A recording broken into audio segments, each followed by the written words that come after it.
The vast expanse was a silent, frigid, and boundless void.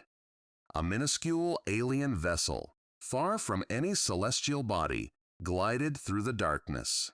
This craft, known as the Rakthu, was a product of the Zarcon Hegemony, a dominant force across the galactic expanse. It was engineered for speed, armed for conflict, and singularly dedicated to a singular purpose: observation, espionage, and the identification of vulnerable worlds prior to the arrival of the Hegemony's formidable war fleets. Tonight, its attention was fixed upon a small azure sphere designated Earth. The pilot, a youthful Zarcon soldier named Ven, leaned closer to his display. His scanner registered no anomalies. No colossal fleets, no peculiar energy signatures, merely an ordinary celestial body inhabited by a sentient species known as humans. His superiors had attended him that humans were frail, uncivilized, and posed no substantial threat. "Transmit your findings," commanded his superior via the communication channel. "Inform them that the planet is ripe for subjugation, prepared for conquest."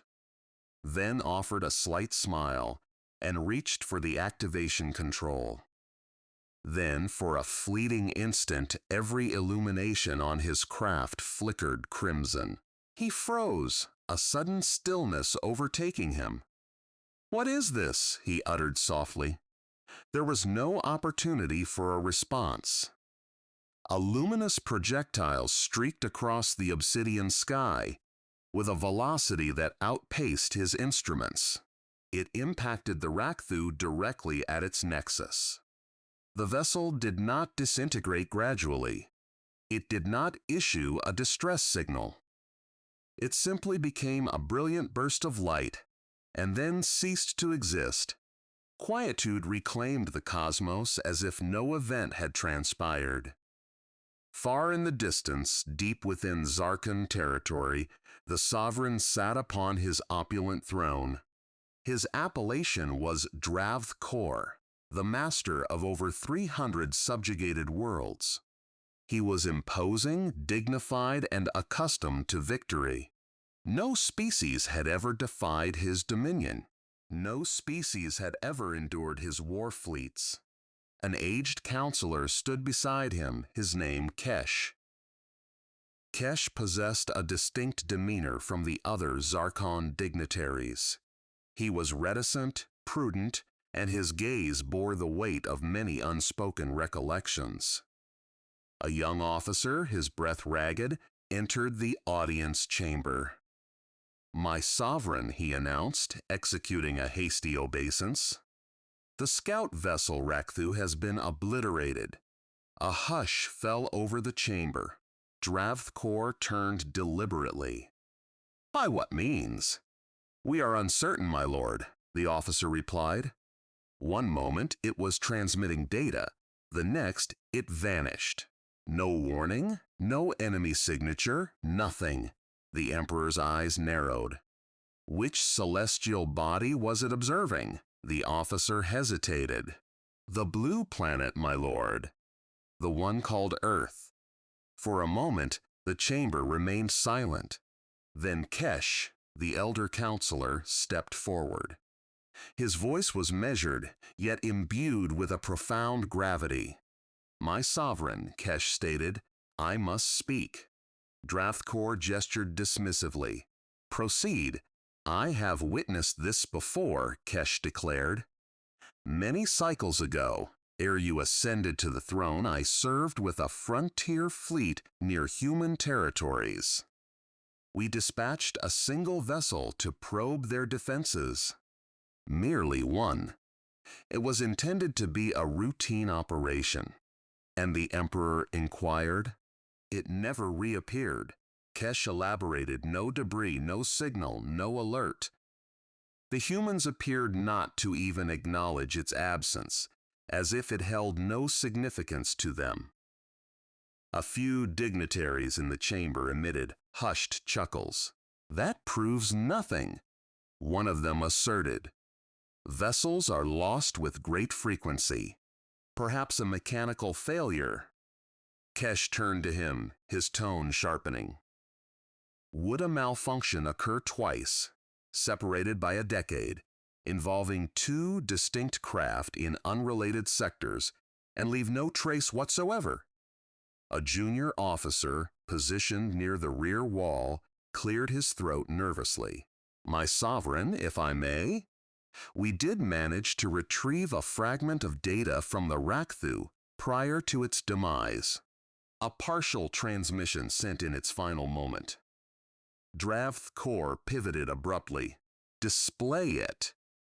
The officer projected the recording onto the main screen. It was largely composed of static, fragmented, and incomplete, but a few seconds of discernible information remained. It depicted Ven's sensor feed during his terminal moments. Calm, standard readings.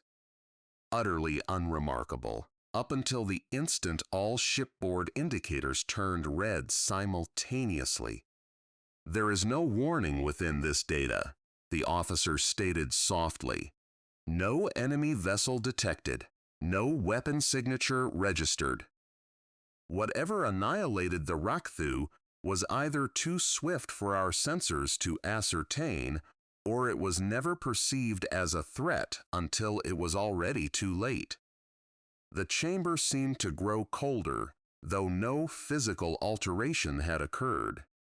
"A cloaked weapon, perhaps," one general ventured. "Some concealed defensive system surrounding their planet, perhaps," Kesh mused. "Or perhaps they simply do not need to reveal their intentions until the precise moment of their arrival." The chamber lapsed into silence once more. Dravth Kor rose from his throne. "You surmise that the humans annihilated both vessels?" "I surmise," Kesh stated deliberately, "that we do not comprehend human capabilities. And I believe that failing to comprehend an adversary is more perilous than confronting a formidable one." The Emperor scrutinized Kesh for a considerable duration. Then he emitted a brief, sharp laugh that reverberated through the throne room. "Kesh, my venerable friend," he declared, "you have engaged in too many conflicts. You perceive phantoms in empty space.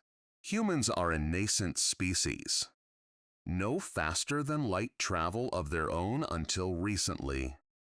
No genuine empire, no allies amongst the galactic concord. They are tillers and builders, not warriors. Then elucidate the matter of the two vessels," Kesh implored softly.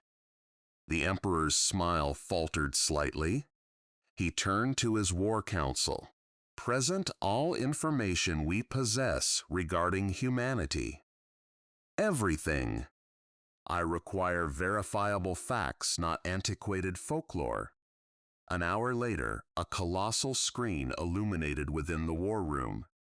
Data scrolled across its surface.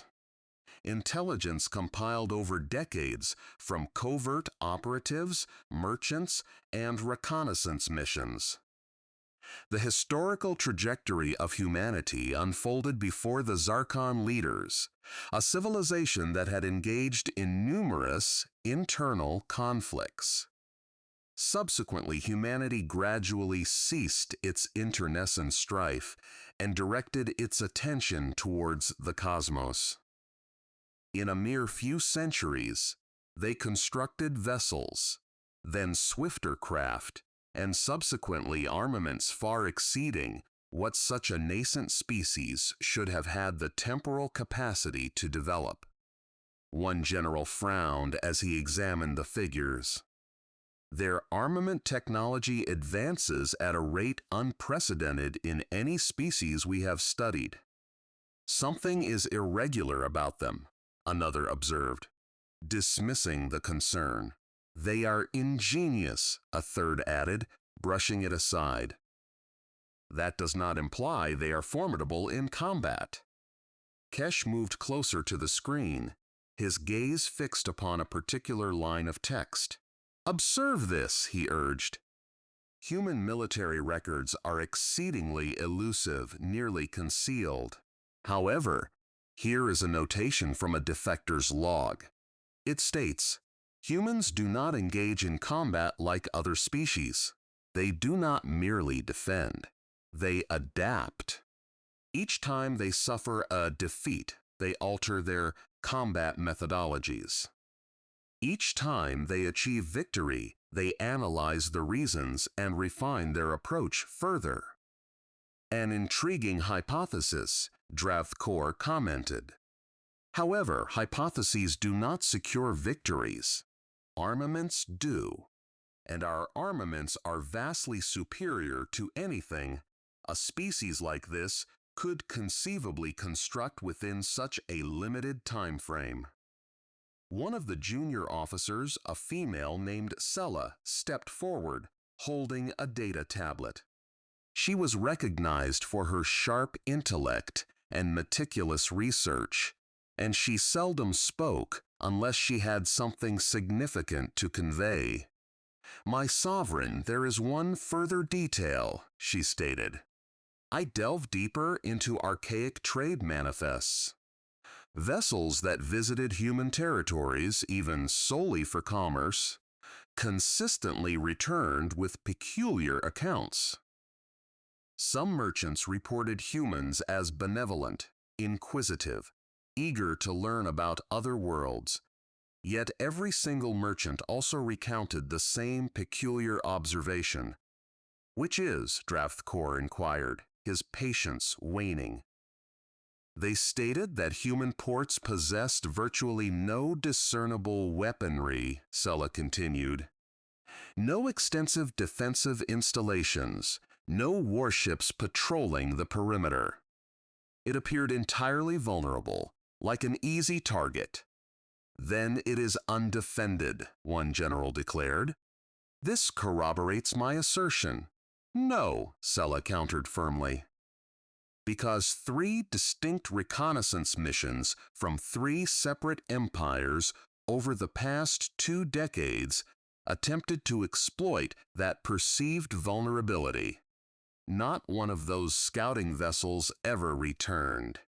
Not a single one. If humanity genuinely lacked defenses, at least one vessel should have survived long enough to transmit a final report." The chamber grew quiet once more. "You propose their vulnerability is a stratagem?" Kesh mused softly as if to himself. "I propose," Sella stated, "that we are observing a species that prefers to project an image of harmlessness until the opportune moment." Dravthkor's jaw tightened. For the briefest of instants, uncertainty flickered in his eyes. Then it vanished, replaced by his customary confident pride. "An interesting theory," he declared. "But even if true, it changes nothing. A concealed snare is still merely a snare, and snares can be neutralized with sufficient force." He turned to his generals, his voice hardening. "Prepare the invasion flotilla. We shall no longer dispatch scouts. We shall dispatch overwhelming power, unmatched strength. Whatever annihilated those 2 vessels will not withstand an entire armada." Kesh's eyes widened slightly. "My sovereign, I implore you to reconsider. Dispatch emissaries initially. Engage in dialogue with them. Ascertain more before committing."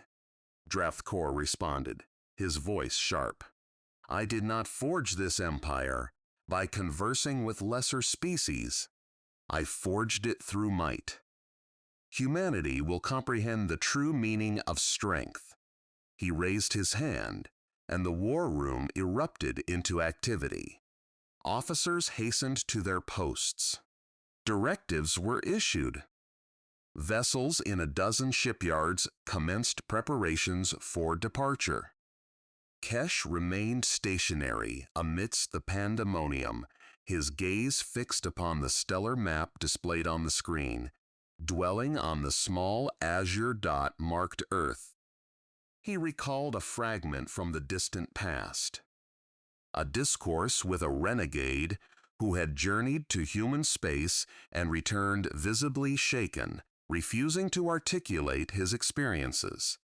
At the time, Kesh had dismissed it as apprehension. Now he was less certain. "You do not comprehend what you are awakening," he whispered to himself. Meanwhile, across the vastness of the cosmos, on the small blue planet known as Earth, life continued its ordinary course. Cities glowed brilliantly at night, alive with light and movement. Individuals returned to their residences from their labors. Vehicles traversed bustling thoroughfares. Children played in parks. No panic, no fear. Nothing to indicate that deep in the void, an empire was preparing to unleash destruction upon them. Within a secluded military installation situated deep beneath the surface, Colonel Maria Chen sat at her desk, reviewing dispatches. She held command of Earth's Deep Space Surveillance Division, a discreet department unknown to most citizens. A young technician burst into her office. "Colonel, we have a new detection." Maria looked up. "Another one?" "Yes, ma'am. Same signature as the previous two. Something entered the outer system, transmitted data back towards deep space, and then went silent. We believe it was observed." Maria's countenance remained composed, though her eyes sharpened. "Location, same sector as before. It appears to be another reconnaissance attempt."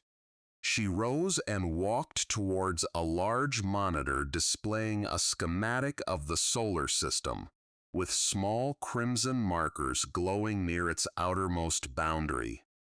"Third one this year," she murmured. "Should we alert Central Command?" the technician inquired.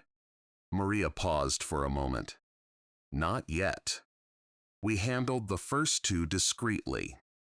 No need to incite alarm, but maintain surveillance. If this pattern persists, they are accumulating intelligence for something more significant." The technician hesitated. "Do you suspect it is preparation for an assault?" Maria's gaze remained fixed upon the screen. The crimson markers pulsed steadily in the darkness beyond Earth's defenses.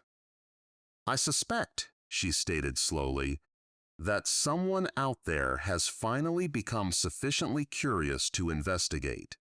And when they finally arrive in force, they need to understand one thing." She turned to the technician, her voice calm yet resolute.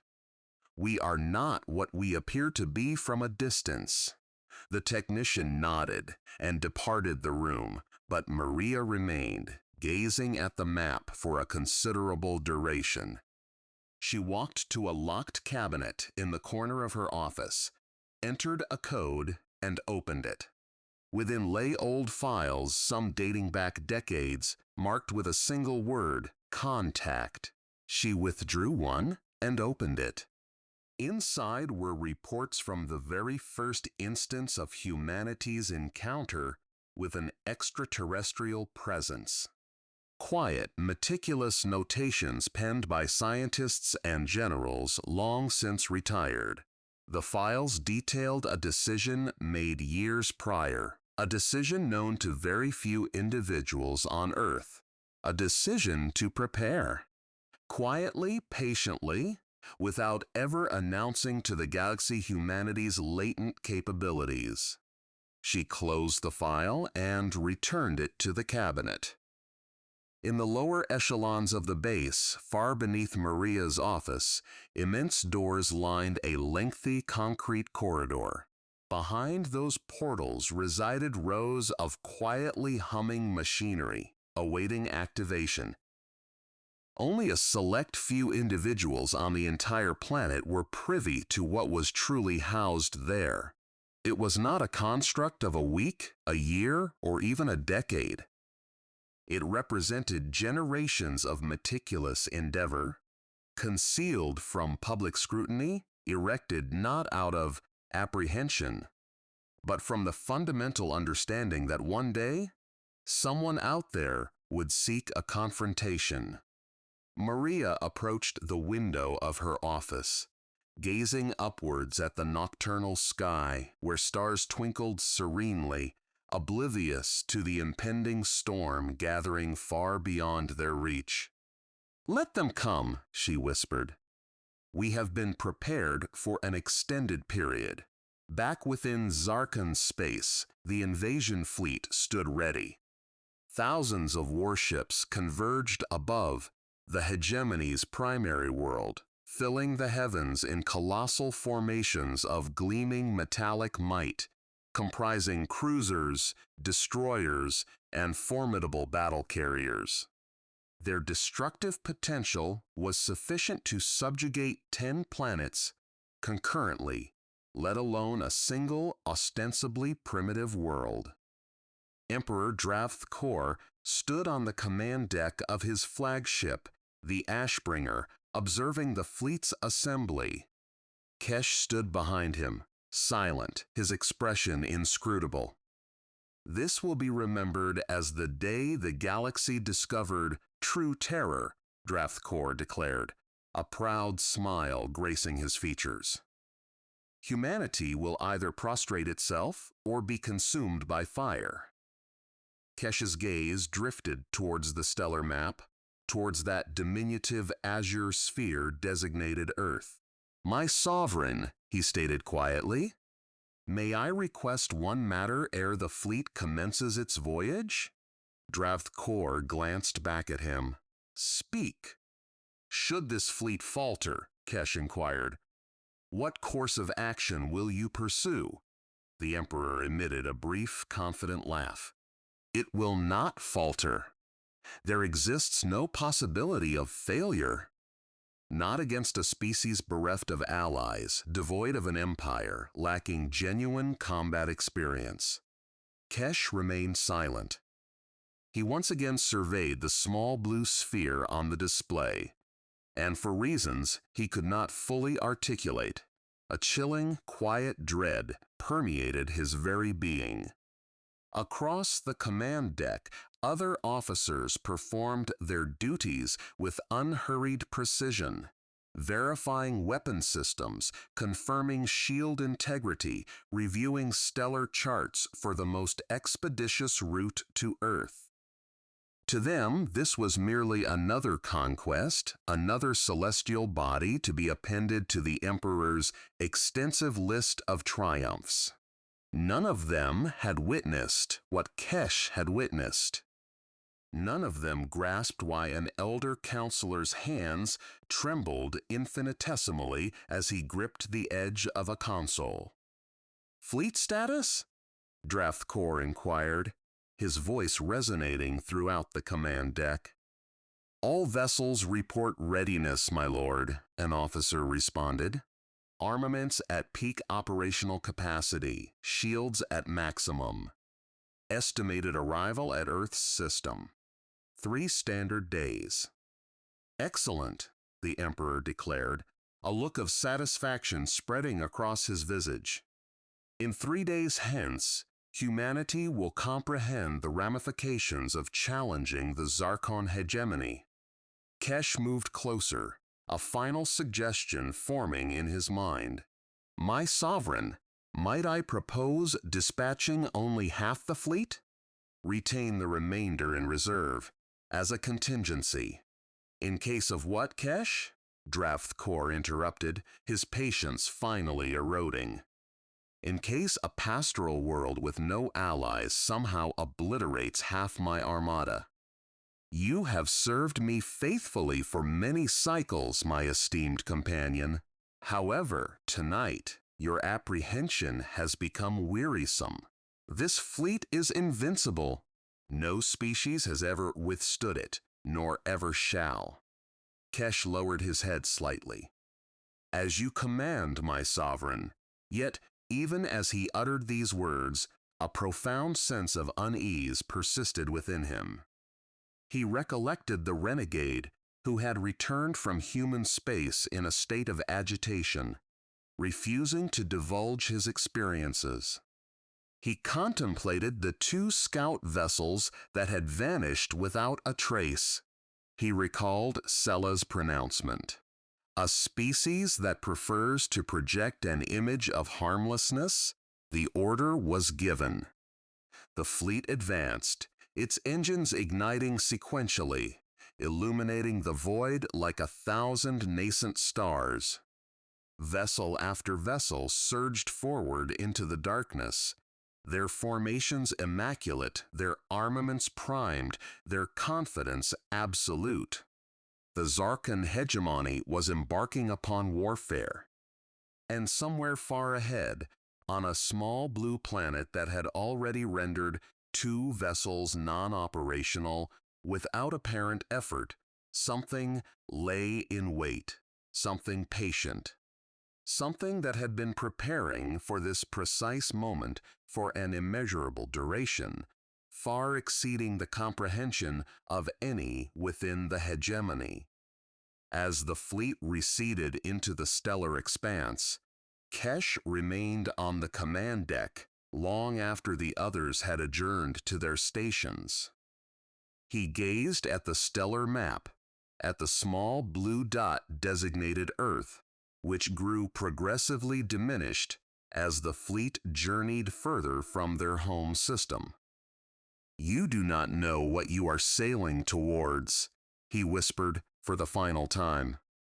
"And I fear, my sovereign, that we are about to receive a lesson this empire will never forget." 3 days elapsed in profound silence. The Zarcon fleet traversed the darkness like a slow, ceaseless river of steel. Thousands of warships maintained perfect formation, their battle cruisers of immense size, their destroyers engineered for velocity, and their carriers laden with soldiers prepared for planetary assault. It was the most substantial fleet Emperor Dravthkor had ever commissioned for warfare. He desired no miscalculations, no unexpected developments, no avenue for humanity to evade the impending doom. On the bridge of the flagship Ashbringer, Dravthkor surveyed the stellar map with evident pride. Each luminous point on the screen represented one of his vessels. Collectively, they formed an impenetrable bulwark of power that no planet in the galaxy had ever survived. "Status report," he commanded. An officer inclined his head slightly. "All vessels maintain formation, my Emperor. Armaments fully charged, shields at maximum operational capacity. Estimated arrival within Earth's outer system. Within the hour." "Excellent," Dravthkor proclaimed, a self-satisfied smile spreading across his features. "In 1 hour's time, humanity will comprehend the gravity of challenging the Zarcon Hegemony." Behind him, Kesh stood in quiet contemplation, observing the same stellar map with a significantly diminished sense of optimism.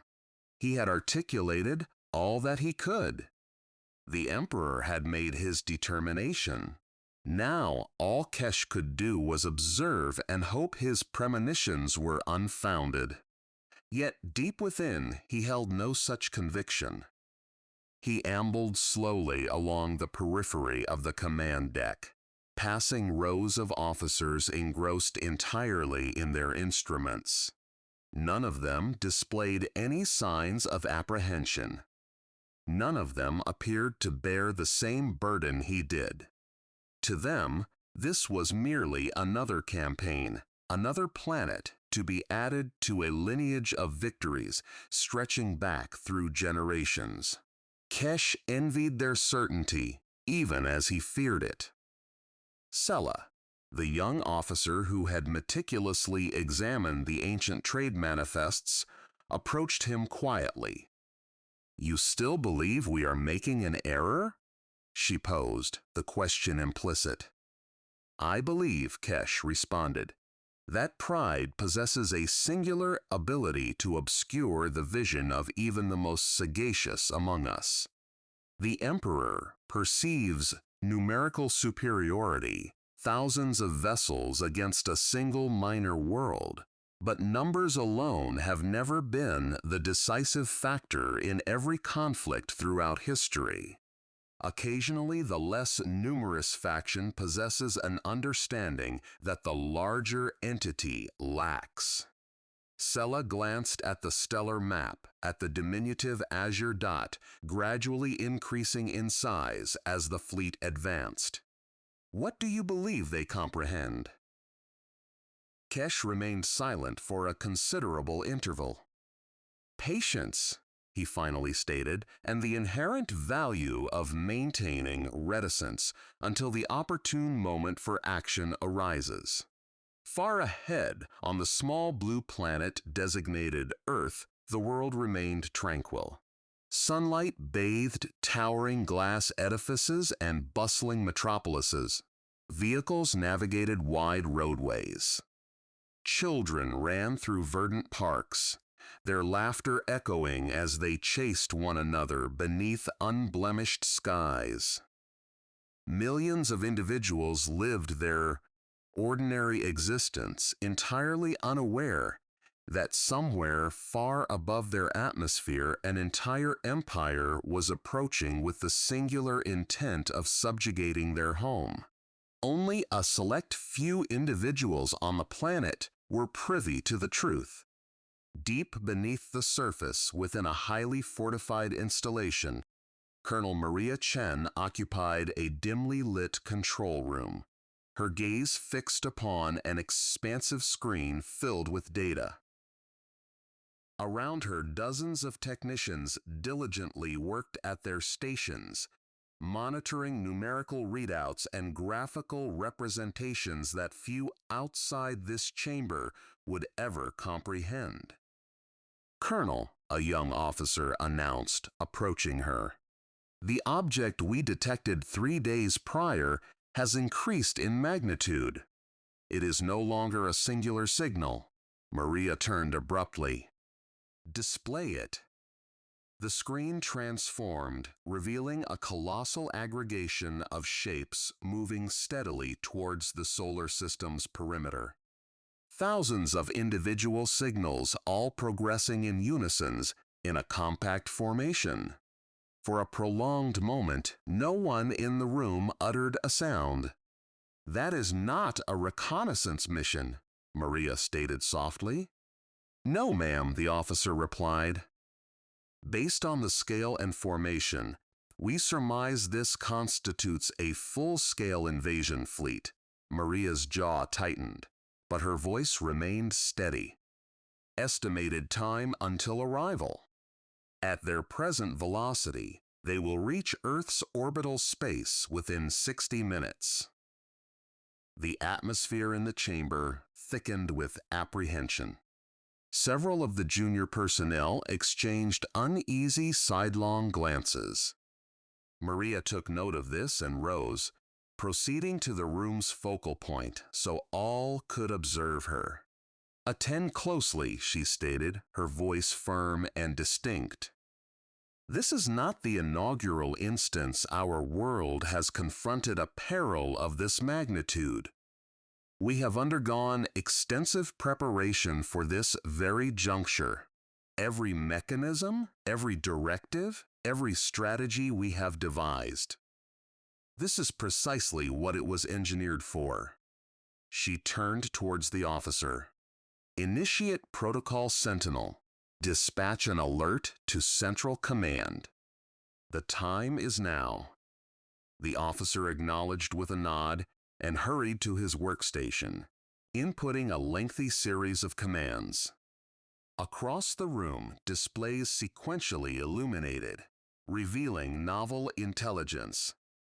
the locations of concealed armaments installations, the dispositions of automated defensive systems, and discrete military installations strategically dispersed throughout the planet, all established and maintained covertly for many decades. Maria surveyed the celestial chart, observing the formidable alien armada steadily drawing nearer. "Let us demonstrate what a nascent planet is truly capable of," she remarked softly. Back aboard the Zarcon flagship, an officer at the sensor console suddenly furrowed his brow, leaning closer to his display. "My Emperor," he announced, "we are registering anomalous energy signatures emanating from the human system." Devi's core pivoted. "What sort of signatures?" "Initially faint, my lord, but escalating. Several points near the planet, and also considerably more distant, toward the system's periphery." "Weaponry platforms?" Dravthkor inquired. "Unknown, my lord. The signatures do not correspond to any known weapon classifications within our archives." Kesh advanced subtly, his gaze fixed upon the screen. "How many locations?" The officer consulted his readings. "At least 40, possibly more, distributed across the entire system, not confined to the planet's proximity." A low murmur rippled through the bridge.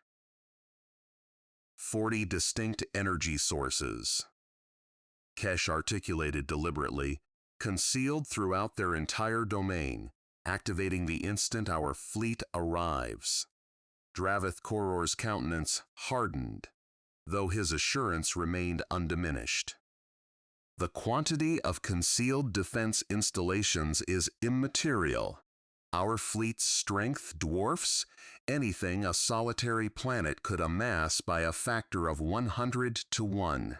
Proceed with the advance." The Armada surged onward, breaching the solar system's boundary. Within Earth's control center, Maria observed as the alien fleet crossed an intangible demarcation on her star map, a frontier meticulously charted by her teams years prior. "They have penetrated the outer marker," the officer declared. "Engage the external defense network," Maria commanded. Far beyond Earth's orbital plane, discreetly situated amongst asteroids and defunct satellites that appeared derelict and innocuous from afar, dozens of automated platforms silently powered up. These were not rudimentary armaments. They had been conceptualized, rigorously tested, and continuously refined over numerous years. Constructed with the express purpose of addressing a scenario precisely like this, a contingency humanity had perpetually anticipated. The inaugural platform acquired a lock on the vanguard scout vessels of the Zarcon Armada. Subsequently, it discharged. A concentrated energy beam traversed the void, impacting one of the smaller Zarcon craft directly within its propulsion core. The vessel convulsed violently, then disintegrated in a silent burst of light. On the Ashbur's bridge, alarms blared. "We have lost a vessel," an officer exclaimed. "Direct impact from an unidentifiable origin. Ascertain the attacker's position," Dravthkor demanded, scanning intently. "My lord, we are unable to pinpoint the source. It engaged from a concealed locus within the debris field. No discernible craft, no visible installation." Dravthkoror's grip tightened around the armrests of his command chair. "Initiate retaliatory fire. Obliterate any suspicious entities within that debris field." The fleet's armaments pivoted toward the asteroid belt, unleashing a tempest of energy projectiles into the vacant rocks and antiquated satellites. Detonations illuminated the darkness in rapid succession as the Zarcon ships attempted to neutralize an adversary they could not clearly discern. However, additional platforms, concealed elsewhere within the system, commenced their offensive. One by one, Zarcon vessels positioned along the fleet's periphery began sustaining damage. Some rendered inoperable in their weaponry, others losing propulsion, a few vanishing entirely in brilliant flares of light. "This is inexplicable," a general muttered. "A primitive planet does not possess such advanced technology." Kesh's gaze remained steadfastly fixed upon the unfolding pandemonium displayed on the screen. "Perhaps," he stated quietly, "our perception of what constitutes primitive has been misguided." Within the subterranean command facility on Earth, hushed cheers erupted amongst the younger technicians as the initial wave of Zarcon vessels incurred significant losses. 12 enemy craft destroyed, an officer reported. An additional 6 damaged and withdrawing from the outer defense perimeter. Maria allowed herself a faint, tight smile, though she did not relax her vigilance. Adequate, but that constitutes merely a superficial wound to a fleet of this magnitude. Let us not prematurely celebrate. She addressed another technician. Status of the primary fleet formation. "Ma'am, they are penetrating the outer defense zone, proceeding toward the planet despite the casualties. Estimated arrival time in orbit, 15 minutes. Maria meticulously analyzed the screen. The Zarcon fleet, despite its injuries, remained colossal. Thousands of vessels pressing forward, undeterred by a scattering of concealed armaments platforms. "They are not retreating," she murmured. "Shall we activate the inner defense grid, Colonel?" the officer inquired. Maria paused, deliberating carefully. The inner defense grid represented Earth's ultimate secret, an entity far more potent than the external platforms. Something known to virtually no one outside this chamber. Activating it prematurely risks revealing too much before the opportune moment. "Not yet," she declared. "Allow them to advance further. Permit them to believe the outer defenses represent the full extent of our capabilities." She turned toward the primary communications console. "Establish contact with Fleet Commander Reyes. Inform him that it is time to deploy the Vanguard contingent into position. Somewhere in the vicinity of the asteroid belt's edge, ingeniously concealed within a specialized stealth formation, a select group of advanced human warcraft silently powered up their engines." These were not rudimentary vessels. They had been meticulously designed through decades of dedicated research, rigorous testing, and discreet development. Craft engineered not for ostentation, but for the precise moment humanity might one day require them. Commander James Reyes occupied the cockpit of the lead vessel, observing the immense Zarcon Armada approaching on his display. His pilots awaited his command in silent readiness. "Command confirms we are authorized for engagement," his second-in-command stated. Reyes scrutinized the enemy formation intently. Thousands of ships advancing in a tight, confident formation, oblivious to the fact that a considerably smaller, much swifter contingent of human vessels lay concealed just beyond their detection radius. "They believe this encounter is already concluded," Reyes remarked quietly. Let us remind them why we maintained our silence throughout these intervening years. He issued the signal. The vanguard contingent surged forward, navigating the debris field with astonishing velocity, utilizing the wreckage from the prior engagement as cover. Zarcon sensors, still recovering from the disarray of the outer defense grid, struggled to track the swiftly maneuvering human craft in a timely fashion. On the Ashbur's bridge, another alarm sounded. New contacts detected small, fast-moving vessels approaching from the debris field. Draft Corps spun around abruptly. How many? Unclear, my lord. They are moving with excessive speed for accurate tracking. Before the officer could complete his statement, one of the escort cruisers positioned on the fleet's flank detonated violently, struck by a precise synchronized assault from multiple vectors simultaneously. Retaliatory fire, Ditkor bellowed. Target those vessels immediately. But the human craft demonstrated excessive agility, striking with considerable force and withdrawing before the colossal Zarcon warships could adequately calibrate their heavy armaments. It resembled an endeavor to swat a swarm of agile insects with an immense, ponderous hammer. Kesh observed meticulously, analyzing the attack patterns. They are not engaging randomly, he declared. Observe. Every strike targets either weaponry systems or propulsion units. They are incapacitating vessels, not merely annihilating them. Why would they adopt such a strategy? A general inquired, perplexed.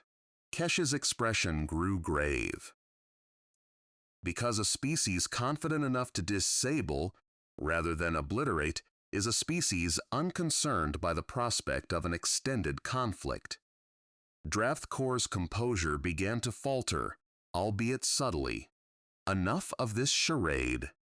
Concentrate all forward-facing armaments upon the planet itself.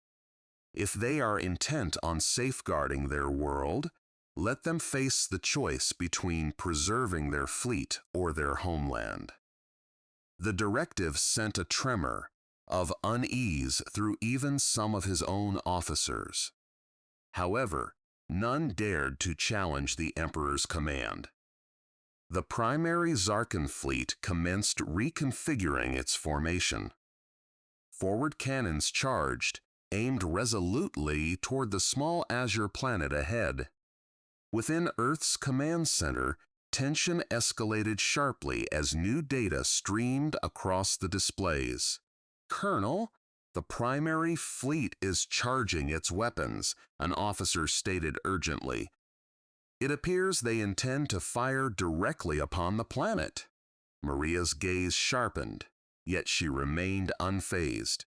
As anticipated, initiate the inner defense grid. Full activation, encompassing all sectors across the planet. Concealed systems, long held secret from the populace, and indeed from numerous branches of the military itself, began to awaken. Gigantic shield generators buried deep beneath oceans and mountains hummed to life. A protective layer, imperceptible from space until the precise moment of its necessity, commenced silently encompassing the planet. Shield integrity at full capacity, a technician reported. Maria allowed herself a solitary breath. Let us ascertain their remaining confidence. On the Ashbur, the forward cannons of the entire Zarcon fleet discharged in unison. A colossal unified blast of energy directed squarely at Earth's surface. Sufficient firepower to obliterate an entire continent with a solitary strike. The projectile traversed the distance in mere seconds. Then, moments before reaching its target, it encountered an invisible impediment. a vast, shimmering barrier that flared brilliantly across the sky, absorbing the assault entirely. The energetic discharge propagated outward harmlessly, dissipating into space without leaving any discernible trace upon the surface below. Silence descended upon the Ashbur's bridge. "Impossible," Drathkor whispered. "My emperor," an officer stated, his voice trembling slightly. "The planetary shield. It absorbed our entire combined strike without sustaining any visible damage." Kesh gazed intently at the screen, the luminous barrier above Earth slowly receding into invisibility as if no event had transpired. "They were never undefended," he articulated quietly. "They were merely awaiting their moment." Drathur's hands clenched tightly at his sides, his confidence shaken for the first instance since the invasion commenced. He turned to his officers, his voice sharp with indignation and incredulity. "Charge every weapon system. Discharge all available ordnance forthwith. Back on Earth, deep within the control center." The technicians observed as Zarcon sensors registered another colossal weapons charge accumulating across their fleet. "They are preparing another assault," an officer announced. "A larger one this time, potentially sufficient to test the shield's ultimate resilience." Maria meticulously studied the telemetry, her expression serene despite the palpable tension in the chamber. "Let them fire," she stated. "Colonel, they must comprehend," Maria continued, "that this is not a conflict they can triumph in through sheer force alone." She turned toward the main display, observing the immense Zarcon fleet consolidating its next offensive, still unaware of the true nature of the adversary it confronted. Around her, the chamber remained hushed. Every technician was focused on their individual screen, monitoring disparate elements of the unfolding engagement. Maria moved deliberately amongst the workstations, reviewing reports, offering brief gestures of reassurance where feasible. She had undergone training for this specific scenario for years, conducting simulations more times than she could precisely recall. Yet, nothing could fully prepare an individual for the experience of observing an actual alien fleet massing above their home. "Colonel," a technician interjected suddenly, his voice taut, "the enemy fleet's weapons charge has just surged. It exceeds their previous strike significantly. If this impacts the shield directly, we cannot be certain it will withstand the force." Maria's gaze remained steady, though her pulse quickened imperceptibly. The shield was rigorously tested for precisely this contingency. Place your trust in the work undertaken prior to this evening. "And if the tests proved erroneous?" the technician inquired softly. Maria did not reply immediately. Instead, she cast another glance at the celestial chart, at the vast Armada marshaling its strength above her world, and at a singular, peculiar reading that had just materialized at the extreme edge of the display. Something novel, something that had not been present mere moments prior. "Colonel," another officer called out, frowning at his own screen, "we are detecting an unusual pulse. It is not emanating from the shield generators, nor from any of our defense platforms." Maria moved closer, scrutinizing the faint signal herself. It progressively intensified, pulsing with a deliberate, slow rhythm entirely dissimilar to anything her teams had constructed or activated that night. "Then what is it?" she inquired quietly. No one in the chamber possessed an answer. On the enemy fleet's sensors, that same peculiar pulse flickered across their displays as well. Faint initially, then escalating with each passing second, originating not from the planet's surface, but from an entirely different location, a place none of them had anticipated to examine. The anomalous pulse grew stronger with every passing second. On the Ashbur's bridge, officers stared at their screens, utterly unable to comprehend what they were witnessing. It was not originating from the planet's surface.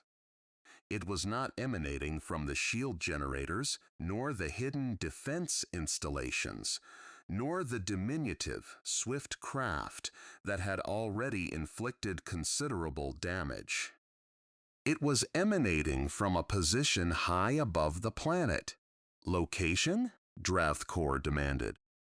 The sensor officer's hands trembled slightly as he recalibrated his readings. My Emperor, it is originating from high orbit. Something immense. Something that was not present when we first entered the system. Impossible, a general vocalized. Our scans of this system were exhaustive. Nothing of that magnitude could have eluded our detection. Kesh stepped forward, his eyes narrowing at the screen. Unless it was never concealed, he articulated slowly. Unless it merely appeared as something else.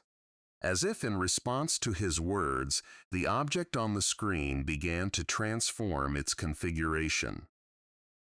What had initially appeared to be a minuscule drifting fragment of space debris, one among thousands scattered innocently around the planet, slowly furled, revealing itself to be something considerably more extensive and far more perilous than any individual aboard the Zarcon fleet had envisioned.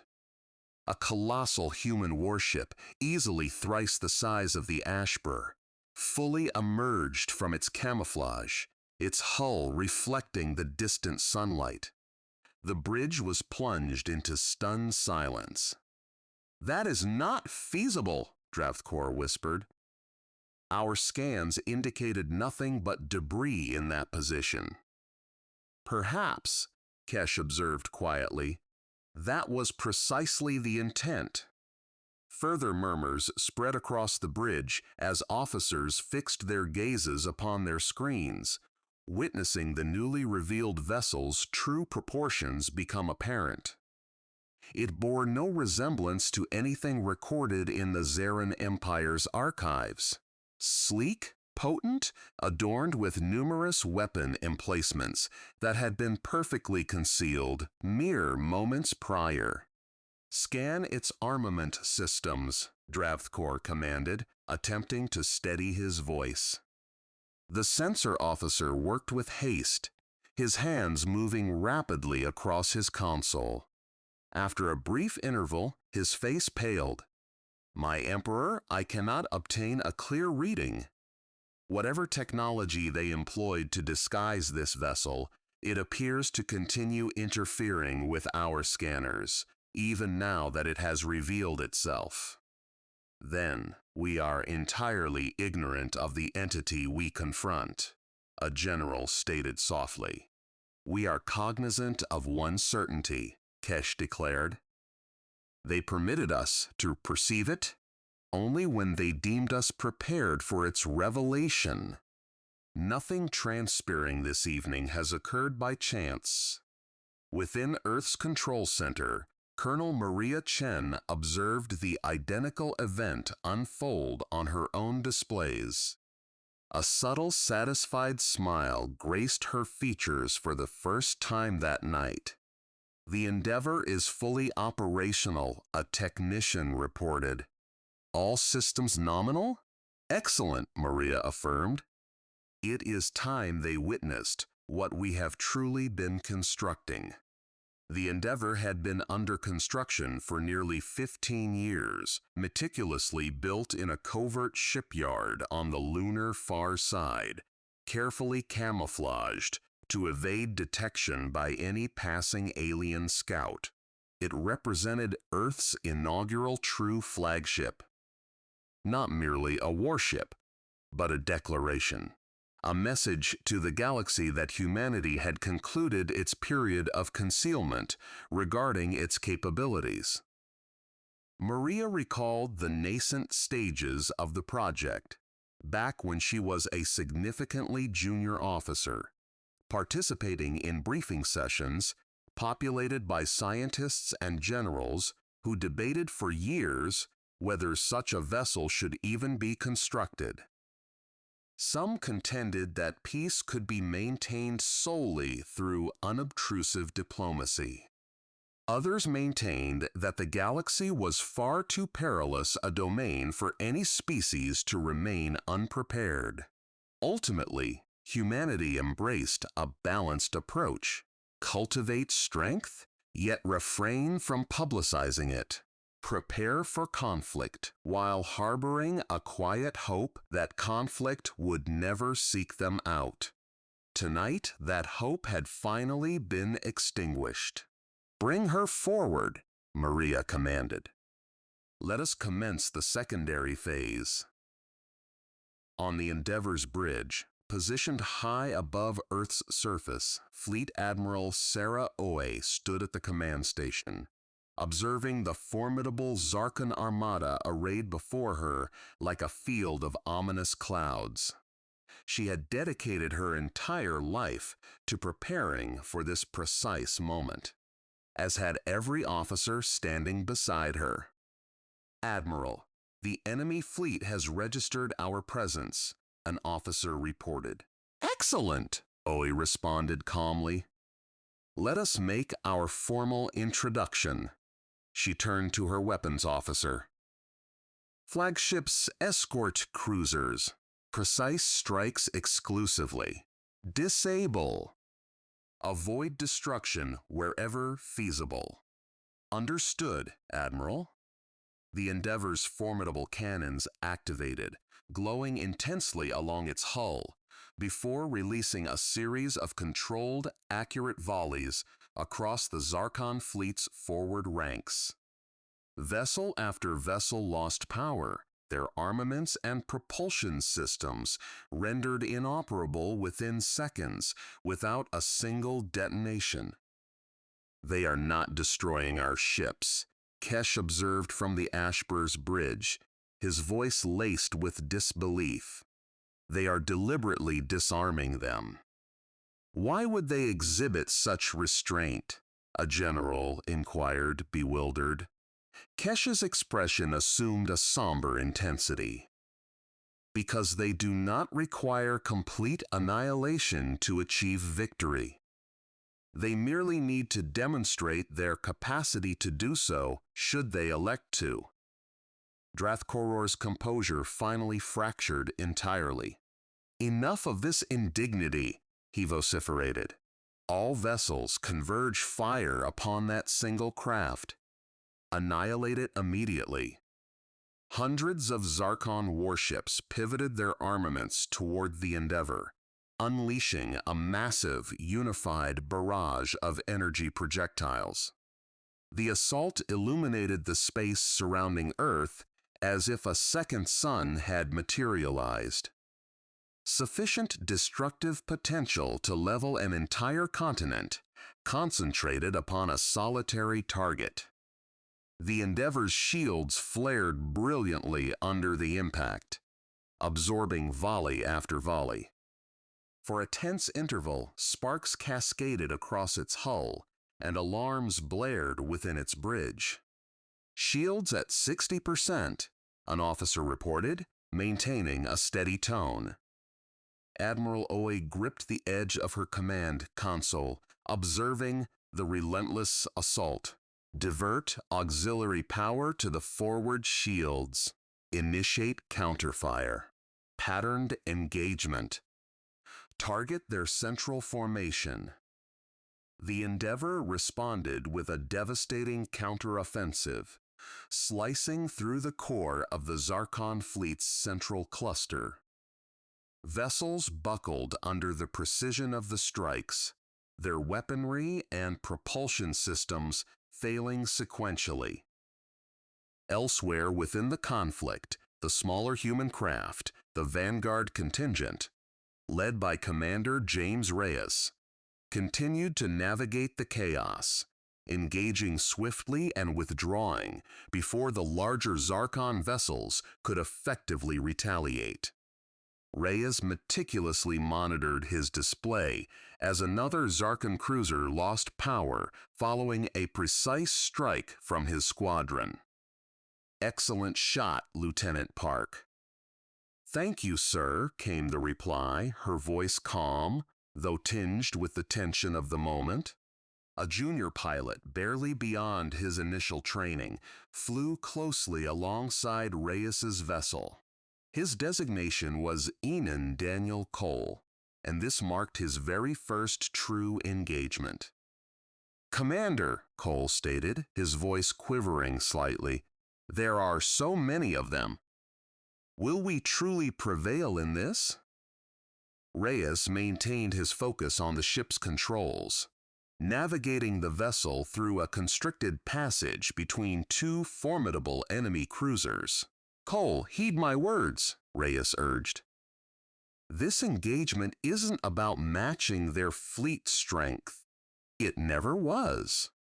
Our objective is to ensure every single one of their commanders comprehends, deep within their core, that initiating hostilities against us was the gravest error in their careers. And if they fail to grasp this realization promptly," Cole inquired, Reyes concluded, "then we shall ensure they comprehend it before this day concludes," Reyes stated with unwavering resolve. A Zarcon interceptor suddenly emerged from Cole's blind sector, its weaponry locking onto his ship. Before it could unleash its barrage, Reyes executed a sharp maneuver, crossing its trajectory and unleashing a precise volley that completely incapacitated its propulsion systems. "Remain vigilant, Anan," Reyes advised with composure. "We look out for each other in this expanse." Cole exhaled a shaky breath. "Understood, sir. My gratitude." A moment later, Cole's voice returned, steadier this time. "Commander, may I pose a query?" "Proceed," Reyes responded, still guiding his ship through the pandemonium. "Do you believe they will ever cease their provocations?" Cole asked. "Other civilizations, I mean. Do you believe they will ever stop probing us, coming to ascertain if we are genuinely as feeble as we appear from a distance?" Reyes paused for a beat, expertly maneuvering past another disabled enemy cruiser before replying. "Perhaps not immediately. Arrogance is a difficult trait to surmount, particularly for an empire that has never previously known defeat. However, every vessel we incapacitate tonight, every commander who survives to disseminate the narrative, serves as an additional deterrent, prompting the next empire to deliberate more cautiously before embarking on similar actions. And if they do not deliberate," Cole pressed, "then we shall be prepared once more," Reyes asserted simply. "In the same manner we were prepared this night." Back aboard the Ashbringer, Drathkor observed with mounting incredulity as his once invincible Armada began to falter. Vessel after vessel reported weapon malfunctions, engine failures, and crews unable to resist an adversary that moved and struck with chilling precision. "How is this occurring?" he murmured, almost to himself. "We outnumber them by hundreds." Kesh moved closer, his voice calm despite the unfolding chaos around them. Superior numbers alone have never guaranteed triumph, my Emperor. Only a profound understanding of your adversary achieves that, and we entered this conflict comprehending nothing of them whatsoever. Drathkor turned to him, his expression a mixture of fury and astonishment. You foresaw this eventuality. I apprehended the possibility, Kesh corrected. I did not possess absolute certainty, but I understood that a species capable of maintaining clandestine operations for such an extended period and of secretly developing weaponry of this caliber was not one we could simply overwhelm through sheer numbers and pride. Drathkor remained silent for a considerable duration, his gaze fixed on the unfolding chaos displayed across his monitors. Ships he had commanded for years, crews he had personally vetted prior to the commencement of this campaign, now drifted impotently through the void, their armaments inert, their engines dead. It was a spectacle he had never, in all his years of conquest, imagined possible. I was so confident, he stated softly, almost to himself. Every report indicated their weakness. Every advisor, save yourself, assured me this would be a straightforward endeavor. Pride often dictates what commanders wish to hear, Kesh remarked gently. It rarely imparts the knowledge they truly require. An explosion reverberated through the Ashbringer itself, ejecting several officers from their posts. Alarms shrieked throughout the bridge. Direct impact on our secondary propulsion, an officer exclaimed. We have lost all maneuverability. Drathkor's grip tightened on the arms of his command chair. What is the status of the fleet? We have sustained losses exceeding 200 vessels, my lord. An additional 300 report critical damage. The remainder are struggling to maintain formation under relentless assault. The Emperor's countenance, once radiating absolute self-assurance, now bore the burden of a profound realization. This cannot be transpiring, he whispered. Within the confines of the Endeavor's bridge, Admiral Oy meticulously analyzed the fluid battlefield. The Zarcon fleet, though still substantial, was evidently disintegrating. Their formations were fracturing under continuous, coordinated strikes. Their flagship has lost maneuverability, a crew member reported. It is drifting perilously close to the debris field's edge. Oy's gaze intensified. Then it is time to close the snare, she addressed her communications officer. Transmit the order to the Vanguard Group and the outlying defense platforms. Initiate encirclement pattern Delta. I require that flagship completely surrounded within the next 10 minutes. Acknowledged, Admiral. Across the theater of war, smaller human vessels shifted their positions with practiced efficiency, converging upon the drifting Zarcon flagship from multiple vectors simultaneously. The external defense platforms concealed within the wreckage recalibrated their targeting systems towards the same objective. Gradually, methodically, the Ashbringer found itself ensnared, its escorting vessels either annihilated or too critically damaged to provide meaningful protection. Drathkor observed the constricting ring of human craft on his display, each one executing its movements with a serene, practiced precision, as if this very moment had been meticulously planned and rehearsed countless times prior to this night. Their formation exhibited no panic, their approach no hesitation.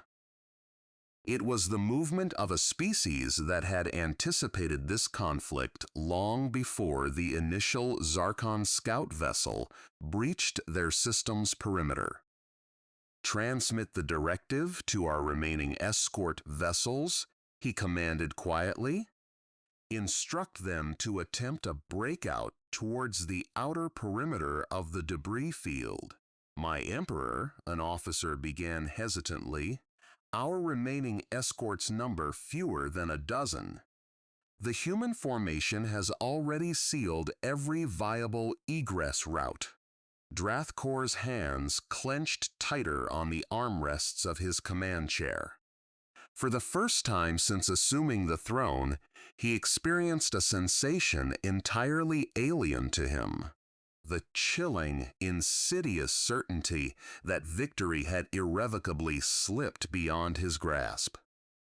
On the Ashbringer's bridge, the stark reality of their predicament became palpable to all present. "My Emperor," an officer stated, his voice barely a whisper, "we are completely encircled. Our escape routes are being systematically severed." Drathkor stared intently at the tactical display, witnessing human vessels closing in from every conceivable direction, their formation tightening with a terrifying accuracy. "They orchestrated this," he articulated slowly, "from the very inception. The external defenses, the concealed craft, even the flagship's delayed arrival. Every element, every facet of this engagement was designed to culminate precisely in this juncture." Kesh nodded grimly. "They did not merely defend their world today, my Emperor. They have demonstrably and unequivocally illustrated the profound peril inherent in provoking them." Drathkor slowly sank back into his command chair, the overwhelming weight of the situation finally pressing down upon him. "What course of action do we now pursue?" Kesh remained silent for a significant period before responding. "I am uncertain if any further action remains, my Emperor, beyond awaiting their next intentions." Aboard the Endeavor, Admiral Oy observed as the final remnants of the Zarcon fleet's external defenses fell silent, their armaments rendered inoperable, their formations completely shattered. Only the flagship remained, trapped and powerless at the nexus of a constricting cordon of human vessels. "Admiral," her communications officer announced, "Colonel Chen requests a direct channel to your bridge. Connect her," Oe instructed. Maria Chen's voice came through with striking clarity. "Admiral, what is the status of the engagement?" "The Zarcon fleet has been neutralized," Oe reported. "Their flagship is entirely surrounded, with no feasible escape vector remaining." A brief silence ensued on the line. "And Earth's ultimate contingency?" Maria inquired with measured caution. "Should we prepare to disclose it?" Oi's gaze drifted to the entrapped Zarcon flagship on her screen, its illumination flickering faintly amidst the surrounding wreckage. "Not yet," she replied. "Let us grant them one final opportunity to comprehend the magnitude of what they truly confront before we unveil our full capabilities." She turned back to her own crew, her voice resonating with steadiness and clarity. "Open a communication channel to the Zarcon flagship. It is time they heard directly from us." On the Ashbringer's bridge, a new signal materialized on the primary display. A direct communication request originating from the colossal human warship that held them captive. Drathkor fixed his gaze upon the flashing signal for a prolonged interval. His pride and his apprehension engaged in a silent, desperate internal conflict. Every ingrained instinct, honed over decades of conquest, urged him to refuse, to command his remaining vessels to fight valiantly to the last, rather than deign to converse with an adversary who had so utterly humiliated his empire. Yet another part of him, quieter but growing stronger with each passing second, understood that refusing this channel would not alter the fleet's predicament in any way, save perhaps for the question of whether any of them would survive to witness their homeworld again. Kesh observed him intently, remaining silent. He waited. Around the bridge, officers stood frozen, their attention fixed on their emperor, awaiting a decision that would profoundly shape all subsequent events. Not merely for this fleet, but potentially for the entirety of the Zarcon Empire. Finally, he issued the command, "Open the channel." The screen flickered, and for the first time since this campaign commenced, the Zarcon Empire was poised to receive direct communication from the species it had so grievously underestimated. The screen illuminated. On the Ashbringer's bridge, every officer held their breath as an image materialized before them. Not a monstrous entity, nor a mechanical construct, but a human woman standing with composed poise on the bridge of her own vessel, her expression resolute and unfaltering. It was Admiral Sarah Osi. "Emperor Drathkor," she addressed him, her voice clear and even. "My designation is Admiral Osi, commanding officer of the Earth Defense Fleet. Your vessels are surrounded. Your armaments are largely disabled, and your flagship possesses no viable avenue for retreat." Drathkor straightened in his command chair, marshaling his remaining vestiges of pride into his posture. "You have triumphed in this engagement," he declared. "However, you have not secured victory in this war. My empire encompasses thousands of worlds. Annihilate this fleet, and 1,000 more will rise to take its place." Osi's expression remained unchanged. "We harbor no intention of annihilating your fleet, Emperor. Were that our objective, this conversation would not be transpiring. Every vessel you have lost this night had its weapons, its engines, or its shields incapacitated, not its crew. We do not resort to lethal force unless presented with no alternative." A low murmur rippled through the Ashbringer's bridge. Kesh, standing quietly near the Emperor's seat, experienced a peculiar blend of relief and disbelief. For 3 days, he had harbored profound apprehension regarding precisely this outcome. And yet, hearing it articulated in the calm, measured cadence of a human commander felt distinct from his imaginings. "Then what is it you seek?" Drathkor inquired. "Understanding," Osi replied simply. "You arrived here under the conviction that humanity was feeble, rudimentary, and undefended. We permitted that perception to persist for an extended period because we harbored the hope that it would never be subjected to trial. Tonight, it was tested. And now, we wish for the truth to accompany you back to your Emperor's court, and from there, to every other empire observing this system from afar." Drathkor's officers exchanged uneasy glances.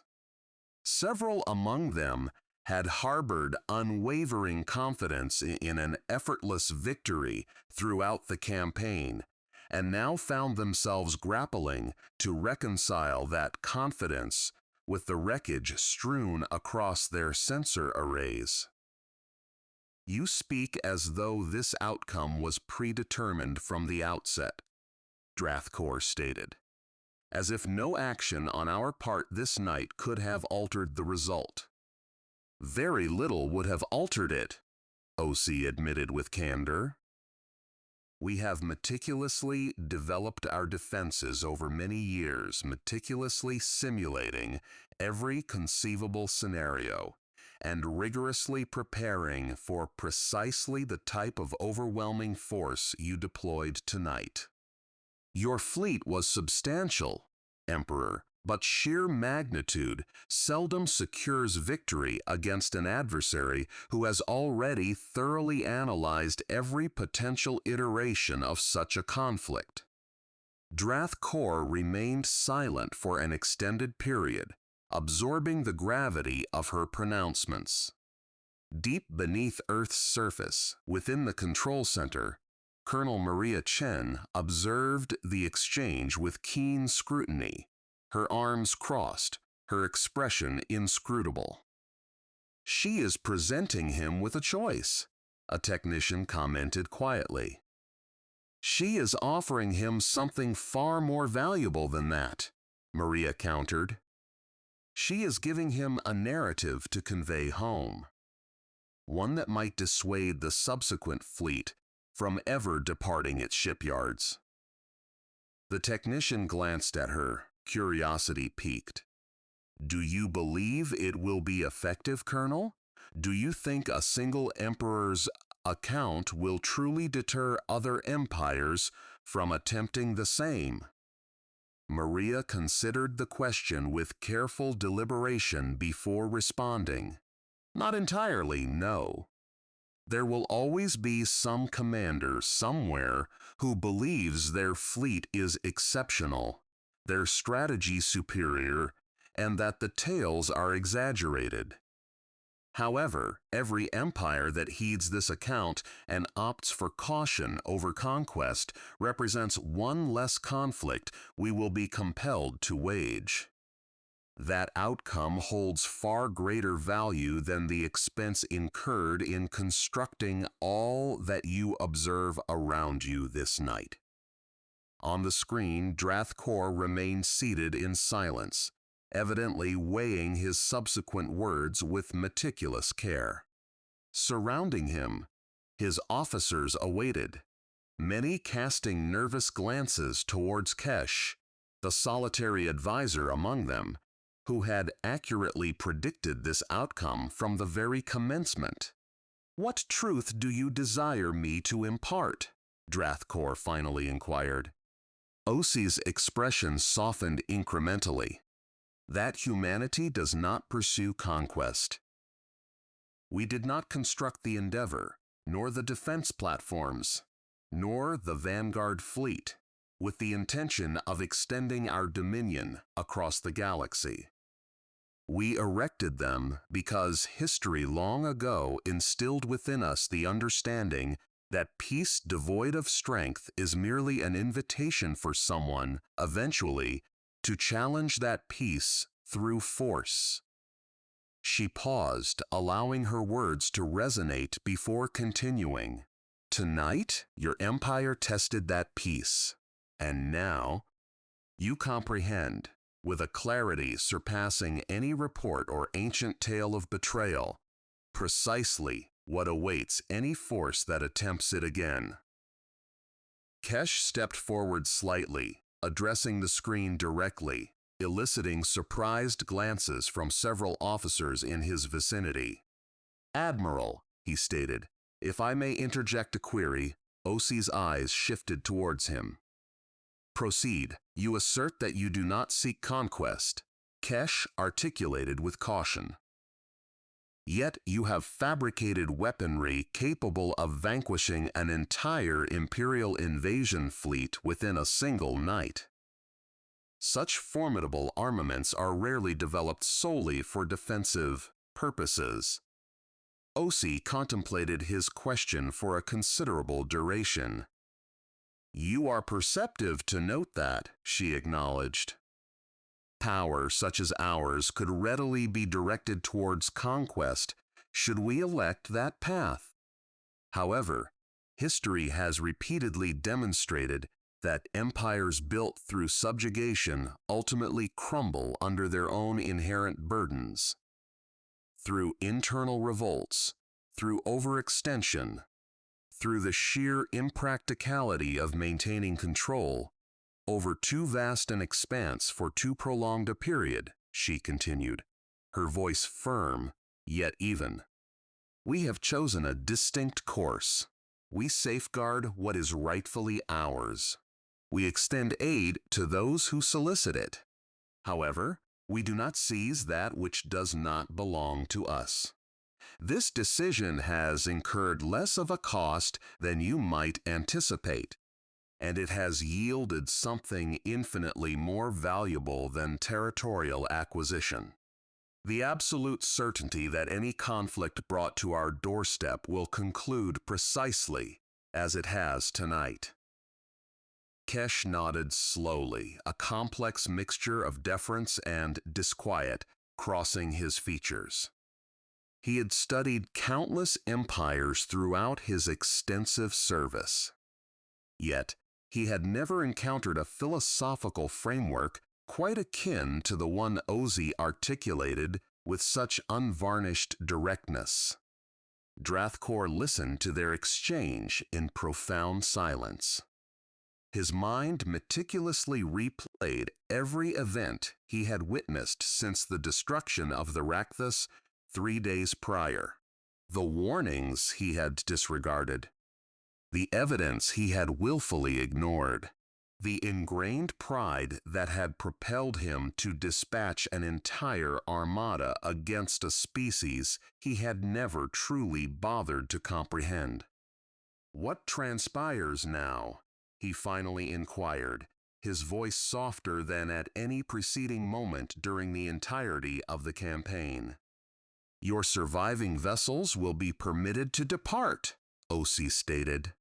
"Their weapon systems will remain rendered inoperable until you have entirely cleared our system, as a precautionary measure, not a punitive one. Your crews will return home safely, and you, Emperor, will carry this message back to your empire, precisely as you have heard it this night." "And should I refuse these terms?" Drathkor posed, a final fleeting ember of pride flickering in his tone. Osi's expression remained placid, though a subtle, unyielding firmness infused her voice. "Then your flagship shall remain precisely where it is, Emperor, until such time as you reconsider. We are not pressed for time. Your empire, however, will notice quite swiftly when its emperor and his entire flagship fail to return." The veiled threat, delivered with such serene composure and entirely devoid of animosity, possessed a far greater impact than any vociferous admonition could have mustered. Drathkor understood in that instant that there was genuinely no conceivable resolution to this night that did not culminate in utter humiliation for his empire. He closed his eyes briefly, gathering the last vestiges of his self-control. "I accept your stipulations, Admiral," he stated quietly. Within the hour, the disarmed Zarcon vessels began to power down their weapon systems entirely, drifting slowly into a loose formation as human craft meticulously guided them back towards the periphery of the solar system. No further ordnance was discharged. No additional vessels were lost. The conflict, which had commenced with such unbridled confidence, concluded not with wholesale annihilation, but with a quiet, humbling withdrawal. Aboard the Ashbringer, Kesh stood beside Drathkor as the fleet commenced its gradual disengagement. "You were correct," the Emperor remarked softly, his gaze fixed upon the colossal human warship maintaining its imposing posture above the cerulean planet, regarding every aspect. "I derive no satisfaction from that realization, my Emperor," Kesh replied with unvarnished honesty. "My sole regret is that you did not heed my counsel prior to 300 vessels paying the price for a lesson that might have been imparted through discourse alone." Drathkor nodded slowly, the weight of the preceding night settling deeply into his expression. "Upon our return home, the court will demand an explanation for our retreat. Some will brand it as weakness. Others will call for immediate retribution. A second fleet, surpassing the first in magnitude. And what will you convey to them?" Kesh inquired. Drathkor turned to him, his gaze direct. "I will articulate the unvarnished truth, that we dispatched an armada against a species we failed to comprehend. And that species demonstrated greater forbearance and more profound strength than any empire we have ever encountered. I will inform them that the next commander, who contemplates challenging humanity's defenses, should prepare to forfeit everything and gain naught in return." Kesh allowed himself a faint, weary smile. "That, my emperor, may be the most sagacious utterance you have made since this campaign commenced." Drathkor emitted a quiet, humorless chuckle. "Be cautious, old comrade. Compliments such as those, delivered in the aftermath of such a defeat, could almost be misconstrued as an insult." "Perhaps it is both," Kesh responded. "A prudent decision forged from a painful lesson. Most enduring wisdom tends to manifest in such a manner." They stood in companionable silence for a while longer, observing the beleaguered fleet as it coalesced for the protracted journey homeward. Neither spoke of the cost, the vessels lost, the crews traumatized, the pride that would require considerably more time to mend than any structural damage. "Some lessons, Kesh," he murmured, "simply necessitate quiet contemplation for an extended duration before their true significance becomes apparent." Back on Earth, deep within the control center, jubilant cheers finally erupted freely among the technicians. As the last of the Zarcon vessels traversed the outer boundary of the solar system, vanishing into the secure embrace of deep space, Maria allowed herself a measure of relaxation for the first time since the initial alert had sounded. She turned to her second-in-command. "Casualties minimal, Colonel. A handful of injuries among the Vanguard pilots. No fatalities reported." Maria closed her eyes briefly, a wave of quiet relief washing over her. "Connect me with Admiral Osi." Moments later, Osi's voice came through with clarity. "Colonel Chen?" "It is concluded," Maria responded. "I witnessed it. You handled that far more adeptly than I could have envisioned." "We were fortunate," Osi conceded. Had their emperor exhibited slightly more obstinacy, this could have transpired quite differently, perhaps, Maria mused. Or perhaps he simply comprehended, in the end, precisely the nature of the message he was compelled to deliver home. High above the terrestrial sphere, aboard the vessel known as Endeavor, the youthful Enan Daniel Cole occupied a pilot's chair within his compact spacecraft, observing the final vestiges of the Zarcon Armada as they faded into the profound obscurity of the cosmos. Adjacent to him, Commander Reyes was expertly maneuvering his own craft back towards the Endeavor's docking bay. "We truly accomplished it," Cole stated softly, still attempting to comprehend the sequence of events that had unfolded over the preceding hours. "We did?" Reyes responded, "though I suspect this evening marks merely the commencement." "What do you imply?" Cole inquired. Reyes directed a final glance towards the receding Zarcon fleet before offering his reply.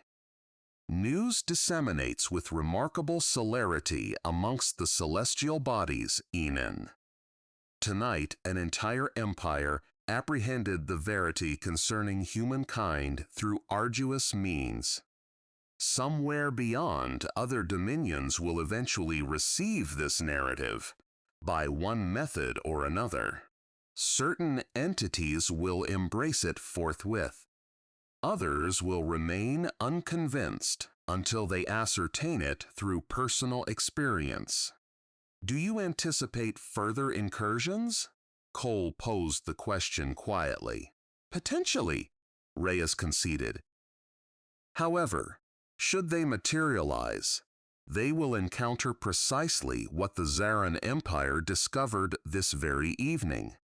A world that appears tranquil and undefended from afar, right up to the precise instant an entity audacious enough to assault it discovers its erroneous assumption.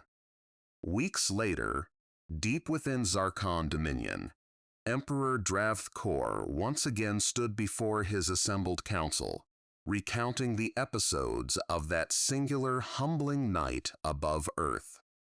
Numerous dignitaries listened in a state of profound silence. A select few expressed disdain, labeling it either embellishment or cowardice masquerading as prudence.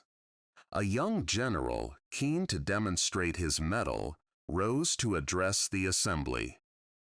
My emperor, with all due deference, perhaps a secondary armada, better equipped this time, leveraging all that we have gleaned. All that we have gleaned? Dravthkor interjected, his tone sharp enough to quell the room. Is it not that we comprehended nothing of this species prior to our assault?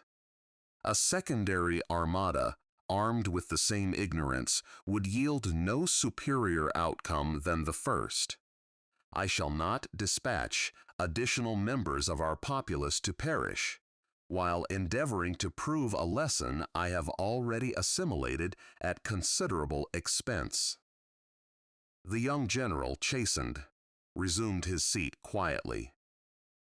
However, Kesh, standing unobtrusively beside the emperor, perceived a significant alteration within the chamber that night. A subtle paradigm shift in the manner certain generals subsequently scrutinized their stellar charts, a newfound circumspection in the disposition of border fleets adjacent to uncharted, unexplored systems. It was not precisely apprehension.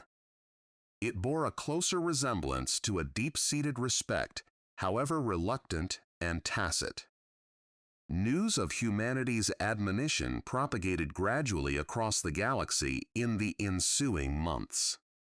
Through itinerant merchants via diplomatic envoys, through hushed exchanges amongst fleet commanders who had received the account secondhand and wisely elected not to confront it directly. Not every dominion wholeheartedly accepted the account. Some dismissed it as folklore, an embellished rendition intended to mask a humiliating defeat. Yet, a sufficient number placed credence in it, and a sufficient number prioritized prudence over ego, ensuring Earth remained unmolested for an extended period thereafter. A placid blue planet diligently observing the celestial expanse, patiently awaiting any potential arrival. In the subsequent years, humanity did not endeavor to expand its dominion across the galaxy, precisely as Admiral Oy had pledged on that pivotal night. Nevertheless, it did commence engaging in more open dialogue with other species, extending measured and carefully considered diplomacy in arenas where mere stoic fortitude had previously constituted humanity's sole voice. Certain empires, wary after learning of the Zarcon fleet's fate, opted for amity rather than animosity. Others maintained their distance, disinclined to risk first-hand verification of the veracity of these tales. And on quiet evenings deep within Zarcon territory, the aged advisor Kesh would occasionally gaze upwards at the same stellar canvas, recalling a forewarning he had issued long before that fateful evening. A warning that almost no one had deigned to heed until it was perilously close to being too late. They deemed humanity primitive, he would sometimes whisper to himself, recalling the self-assurance that had once permeated his emperor's throne room. They learned too late. Certain conflagrations should never be ignited.